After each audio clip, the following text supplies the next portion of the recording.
So the sites are energetically powerful, as you said, and then humans develop their own sites on top of it, to some of them at least.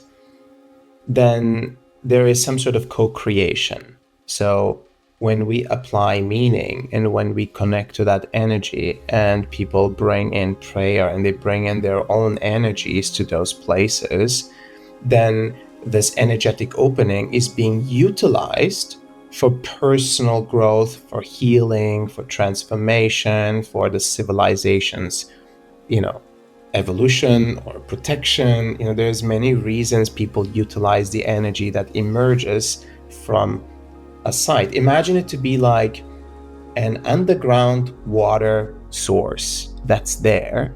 It's always there. And then someone comes in and puts in a well. And suddenly everyone can drink from that water that's like coming out to the surface like a well. And in that very similar, analogy, humans are co-creators in this amplifying the energy of an energetic site.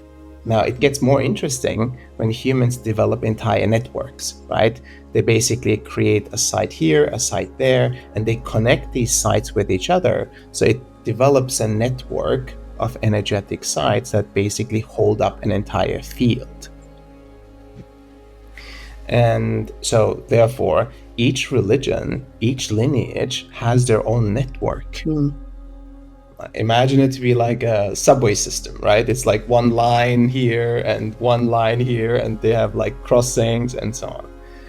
And sometimes there is like a network built on top of a network, on top of a network, and so on. And what's fascinating to me is some of these early networks that were developed were actually not humans. They were developed by otherworldly civilizations.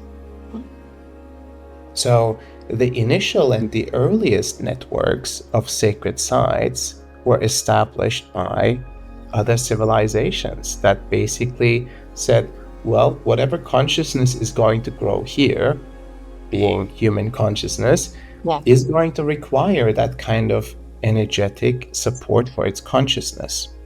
And therefore, we're going to develop this as part of our gift to humanity.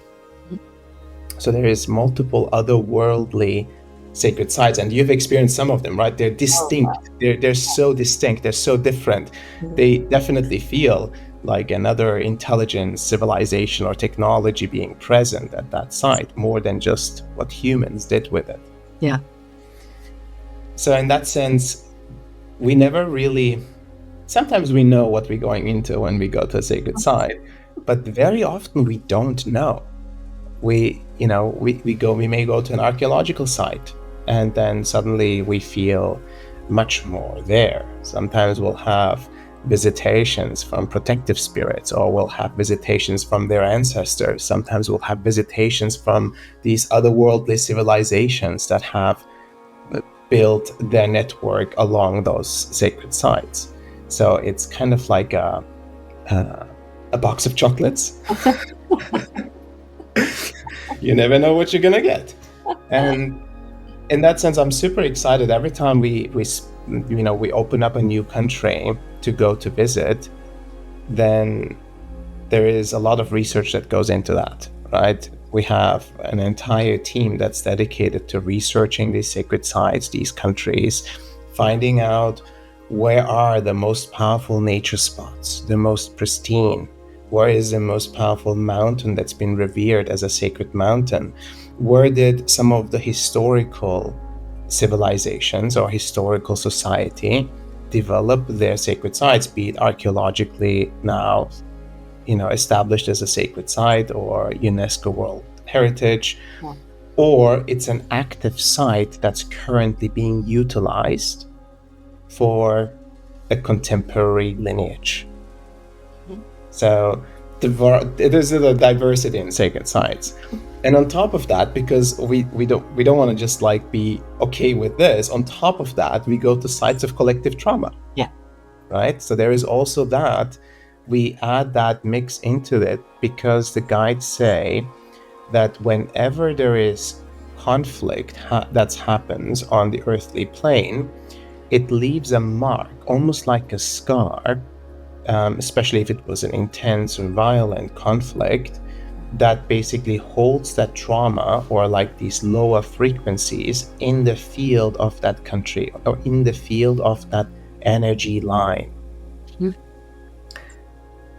It's almost like, imagine as a human being, if you had an accident and you have recovered from the accident, but the wound hasn't really healed properly.